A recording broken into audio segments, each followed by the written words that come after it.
We have a major development in a case out of Maryland involving a mother of five killed on a popular hiking trail earlier this month.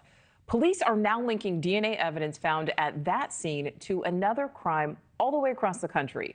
Police say DNA found at a home invasion where a young girl was assaulted in Los Angeles is connected to Rachel Morin's case in Maryland. Police also releasing new video from that LA home invasion in the spring. Take a close look. It captured the suspect walking out of the home shirtless. That suspect described as a man in his 20s of Hispanic descent. He stands around 5'9".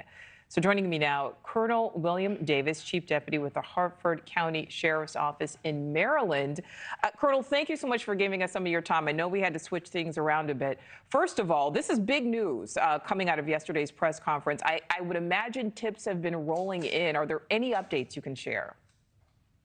We've gotten a little over 200 tips since the press conference, and our detectives are out running them all down. So far, none of them have yielded our suspect, but we're still hopeful that somebody is going to recognize that individual in the video and identify him for us. We got other investigative leads that we're running down as well to try to help us identify him, but so far the tips haven't panned out.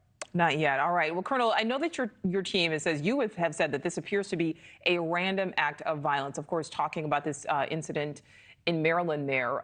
This happened by someone Rachel did not know. What makes you confident in coming to that conclusion? Well, I can't say we're 100% sure of that, but from searching through all of her contacts and talking to friends and family, nobody seems to know who this individual is, and nobody has any idea that she would have known that person. And the fact that he came from California in March and then out is now here in August and committed this crime. So we haven't been able to make any connections to her. So that's why we're saying most likely it's a stranger attack. That certainly makes sense. And I know there's only so many details that you can or are willing to release, but we know the person who found the body has made some gruesome claims about the state of her remains, saying it appears that Rachel's head had been beaten in with a rock and that there was this long trail of blood. You know, I know that your office has not confirmed that, but is there a point where more details will be released?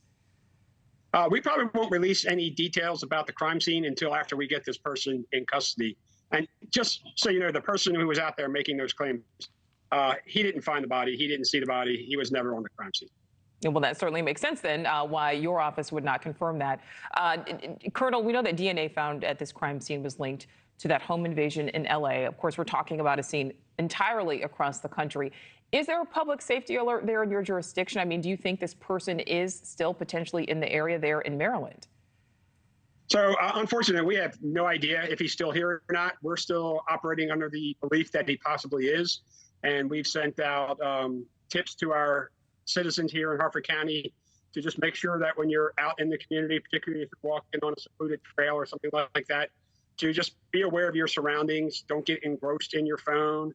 A lot of people, when they exercise, like to wear headphones and listen to music. Don't have them turned up so loud that you can't hear what's going on around you.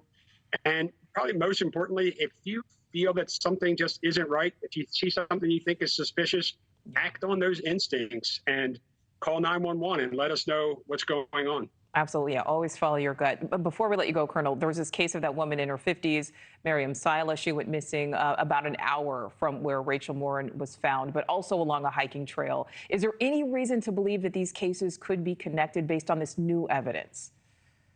No, our investigators have been in contact with those investigators, and from my investigators, they don't believe there's any connection to them. All right, Colonel William Davis, we certainly appreciate your time, and I know you guys are working hard out there, so thank you.